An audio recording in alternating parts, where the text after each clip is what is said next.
So I'm currently reading Complex PTSD by Pete Walker. And in that book, he states that narcissists can be trained from early age, infancy into toddler, even 5-6 years old, based off of the way that the parents handle the children. And I was waiting for him to talk about abuse and CPTSD and all the things that come along from a narcissistic parent or an abusive parent, and it didn't come. What came was that if you have children, that you allow them to do whatever the fuck they want, and they are the center of the universe, and you allow that to go on too long, with no boundaries, hotness, that you will end up creating a narcissist. And since the internet loves that word and loves to blame everyone so fucking much for it, are you turning your children into narcissists? I'm curious. Also, I learned a new phrase today, divorcing your parents.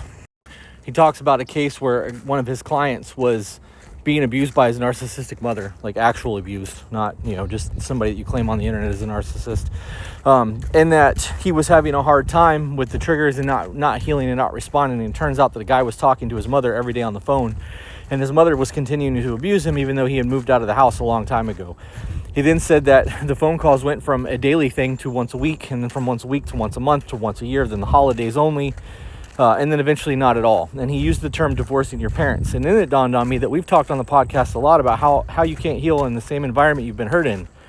Crazy how that works, but it's like we know shit. Oh yeah, wild, right? Autodidacts for the win. Yeah, reading is fundamental.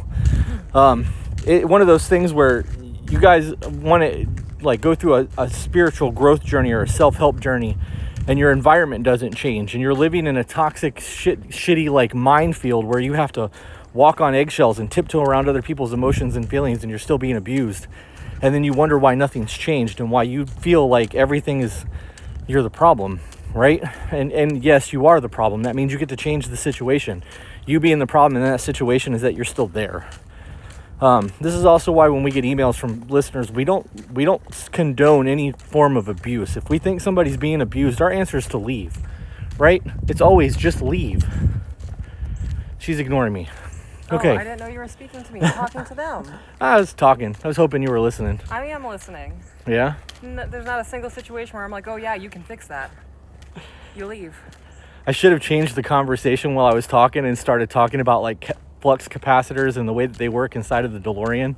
Cars. And just continued to go to see if you would have looked up and be like, what the fuck are you talking about? I was paying attention. I just didn't realize you were speaking to me. I'm going to try that at some point. That's funny. Well, I don't know. If I'm looking at a Polaroid camera and there's music playing on the TV, I might not hear it.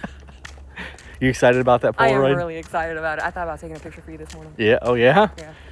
Well, we're on our way home, so it's not too late. I'm just saying. Oh, okay. I have multiple vehicles to stick pictures of your ass on my dash. You do.